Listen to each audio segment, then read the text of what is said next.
Bienvenue sur Africa 24 dans cette nouvelle édition du QG News. Voici les titres de l'actualité. Quelle piste pour une sortie de crise politique au Burkina Faso? La question reste en suspens. 6 ans après l'insurrection populaire de 2014, le pays est en proie à une crise sécuritaire alors que la soif de justice et de réconciliation reste au cœur des préoccupations. Nouvelle dynamique dans le secteur numérique au Gabon. Le gouvernement vient de lancer la plateforme en ligne e-Tax, un nouvel outil pour faciliter les procédures fiscales des entreprises et des particuliers. Ebel accueille des sœurs nées siamoises au Cameroun. Bessier et Yanga sont revenus dans leur pays d'origine ce mardi 21 janvier, 2 mois après l'intervention chirurgicale qui a permis de les séparer. Cette réussite médicale est le fruit d'un élan de solidarité. La soif de justice et de bonne gouvernance demeure au Burkina Faso, 6 ans après l'insurrection populaire qui a mis fin au régime de l'ancien président Blaise Compaoré. Le pays est en proie à une crise sécuritaire. Dernière attaque en date, ce mardi 21 janvier, où 36 civils sont tombés sous les balles des terroristes dans le nord du pays. Analyse de la situation avec Ange Doménio. Le Burkina Faso veut retrouver sa voix. Depuis l'insurrection populaire de 2014, plusieurs initiatives ont été prises pour panser les plaies du passé. Mais entre besoin de justice et réconciliation, les avis sont toujours partagés dans le pays des hommes intègres. Certains mouvements exigent l'application d'une justice pure et simple, pendant que d'autres plaident pour la mise en œuvre d'un processus de réconciliation. La justice doit se faire tout court, mais elle doit être encadrée d'autres processus qui fassent qu'on ne revienne plus dans les problèmes qu'on a eus. C'est pour ça qu'on parle d'ici transitionnel. Donc, si on applique la justice, il faut également que la vérité soit faite et qu'il y ait des réparations et qu'après les réparations, on prenne les mesures pour que les faits ne se reproduisent plus. Le bilan de l'insurrection populaire est assez lourd. Après le départ de l'ancien président Blaise Compaoré, le gouvernement de transition a fait état de 24 personnes mortes et 625 autres blessées lors des manifestations. À cela s'ajoute le coup d'État manqué de 2015 qui a fait une quinzaine de morts. Les familles des victimes, jusqu'alors, réclament que justice soit faite. Le pouvoir préfère juste faire la justice comme elle se déroule normalement. Or, on sait qu'avec ça, elle va revenir puisqu'il y en a qui vont vouloir se venger. Donc, que vous soyez du camp du pouvoir ou pas, vous savez que les choses ne vont pas finir comme ça. Et si ce n'est pas traité, on a dit que non, les gens ont commis les actes, on les amène devant le juge, on les condamne, ils sont en prison. Est-ce qu'on en a fini avec? Si la page de 2014 est dure à tourner, celle de la crise sécuritaire risque de prendre encore plus de temps. Depuis l'insurrection populaire, le pays doit faire face à des attaques terroristes qui ont déjà fait plus de 700 morts et 560 000 déplacés. Le Cameroun bénéficie de plus en plus du financement du Fonds koweïtien dans l'édification de ses infrastructures. L'intervention de ce fonds d'aide au développement s'illustre dans plusieurs secteurs d'activité. Selon les prévisions, près de 20 milliards de francs CFA devraient être injectés par ce fonds d'aide au développement au Cameroun en 2020. Aménège. Le fonds koweïtien au Cameroun sera marqué en 2020 par un portefeuille actif de 35,5 millions de dollars, soit environ 20 milliards de francs CFA. Ce financement sera orienté en faveur des infrastructures pouvant contribuer à une diversification économique. Le fonds prévoit par ailleurs la construction du tronçon Bikoula-Djoum pour relier le Cameroun au Congo à hauteur de 10 millions de dollars. Il y a longtemps que le corridor de transport routier entre le Congo et le Cameroun est presque fini du côté congolais et il restait uniquement la partie camerounaise qui a pris un gros retard. Et ce corridor devrait rejoindre d'autres axes pour permettre au commerce transfrontalier de quitter du Cameroun jusqu'en RDC. Au nombre des différents projets envisagés, l'on peut citer l'aménagement des corridors routiers ainsi que la construction du lycée technique professionnel d'Ekounou pour une valeur de 10,5 millions de dollars, soit environ 5,25 milliards de francs CFA. Ce qui permettrait de commencer le plus tôt possible avec des infrastructures mobilisatrices du commerce et des infrastructures de facilitation du commerce entre les pays africains. Ce corridor aura donc nécessairement un impact sur le plan économique, un impact sur le commerce et un impact sur l'intégration régionale en Afrique centrale et au-delà. Le budget d'investissement public 2020 au Cameroun est chiffré à 1496 milliards de francs CFA, en hausse par rapport à 2019. La Guinée équatoriale n'a pas renoncé à son ambition de devenir un Eldorado du pétrole et du gaz en Afrique centrale. Le gouvernement a décrété 2020 année de l'investissement et souhaite construire des infrastructures minières et énergétiques pour soutenir ce projet. Un pari ambitieux pour ce pays qui a connu un marasme économique suite à la crise pétrolière de 2014. Nathalie Mo.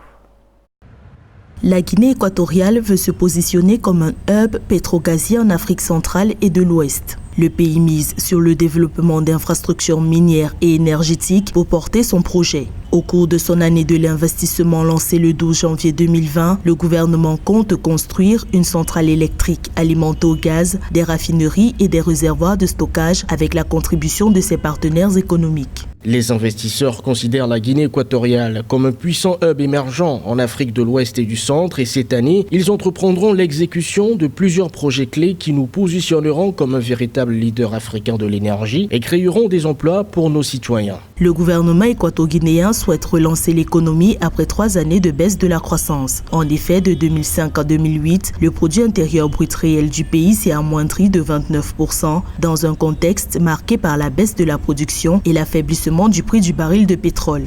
Avec de nouveaux investissements, le pays compte porter sa production pétrolière à 140 000 barils dès octobre 2020. Mettre beaucoup d'emphase sur les services pétroliers aux autres entreprises du Golfe de Guinée serait beaucoup plus efficace temporellement, mais ne serait pas efficace sur la durée parce que toutes les entreprises dans le secteur pétrolier ont actuellement des défis de compétitivité. La Guinée équatoriale prévoit d'enregistrer un taux de croissance positif grâce à son plan de réforme économique. Le pays va financer la relance de son économie à partir d'une ligne de crédit de 280 millions de dollars accordée par le Fonds monétaire international.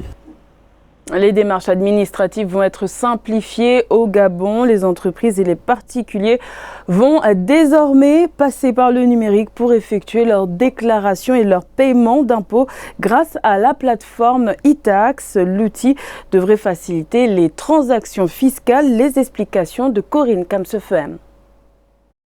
e-Tax, c'est le nom de la plateforme numérique activée pour la déclaration et le paiement des impôts au Gabon. Cette option du numérique permettra de minimiser les différentes taxes. Elle va rendre possible la déclaration et le paiement de plus de 90% des bordereaux déclaratifs, notamment les taxes sur la valeur ajoutée, les acomptes et le solde de l'impôt sur les sociétés, les retenues à la source sur les salaires, les précomptes de 9,5% sur les prestations de services. Vous n'avez plus à vous déplacer ni à effectuer la moindre démarche auprès de votre centre des impôts ou de votre banque. Tout est maintenant saisi et transmis simplement et rapidement depuis votre espace personnel sécurisé e-Tax. Vos déclarations, ordres de paiement, quittances, etc. sont archivées et peuvent être téléchargées ou imprimées à tout moment sur votre espace. En plus de simplifier les rapports entre les opérateurs et l'administration publique, la plateforme e-Tax va également permettre à cette administration de disposer des données fiables afin de minimiser les erreurs. Ça a 2 avantages. Le premier avantage, déjà, c'est de permettre de gagner du temps. Le second avantage, c'est de permettre que les administrations fiscales et fiscalo-douanières et les entreprises parlent le même langage. Donc ça, c'est très important. Lorsque vous n'avez plus en face de vous quelqu'un qui vient refaire une interprétation de la loi de finances ou de la norme comptable, mais que tout ceci est confié à un acteur neutre qui s'appelle la machine, le logiciel, mais un acteur accepté par les 2 parties. La numérisation du paiement des impôts au Gabon s'inscrit dans une dynamique de développement du secteur numérique. Elle répond aussi à une politique d'assainissement des finances et de la gestion publique, achetant un meilleur service aux populations. Les 2 sœurs nées siamoises, Bissier et Yanga, sont rentrées au Cameroun, leur pays d'origine, ce mardi 21 janvier. Accueil chaleureux pour ces jumelles de 1 an qui est encore reliée par le foie il y a de cela 2 mois. L'intervention chirurgicale qu'elles ont subie en France a été un réel succès. Tout cela grâce à un élan de solidarité. Retour sur ce moment fort en émotion avec notre correspondante Nelly Claude Bessa. Parties de Yaoundé au Cameroun, en novembre 2019, les désormais sœurs jumelles, Bissié et Eyenga, sont de retour au pays natal. C'est un accueil chaleureux et festif qui a été réservé aux jeunes jumelles, nées siamoises, unies par le foie et le thorax, qui ont bénéficié d'une chaîne de solidarité. Bissié et Eyenga avaient été séparés au cours d'une intervention longue de près de 7 heures le 13 novembre 2019 à l'hôpital Femmes, Mères et Enfants de Lyon. Opération exceptionnelle, prouesse médicale, leur convalescence est terminée et les 2 fillettes d'1 an sont en excellente santé. Une réussite médicale rendue possible par un élan de solidarité mené par l'association Chaîne de l'Espoir. Elles passeront encore une semaine pour effectuer un suivi avec un cardiologue avant de regagner leur famille et de profiter de la vie. La gestion des déchets est aussi bien une question de santé publique que de préservation de l'environnement. L'idée du recyclage fait son chemin sur le continent africain. Faute de solutions collectives, ce sont souvent les initiatives individuelles qui se lancent dans ce cycle. Et c'est notamment le cas au Nigeria avec un générateur pour promouvoir l'énergie propre. Une invention à découvrir avec Zara Mohamed-Moutiou. Emeka Ugwueze dirige un petit laboratoire technologique dans cette arrière-cour, dans le sud-est de l'État d'Anambra, au Nigeria. Sa dernière création est un générateur hydroélectrique qui transforme les déchets en produits pétroliers.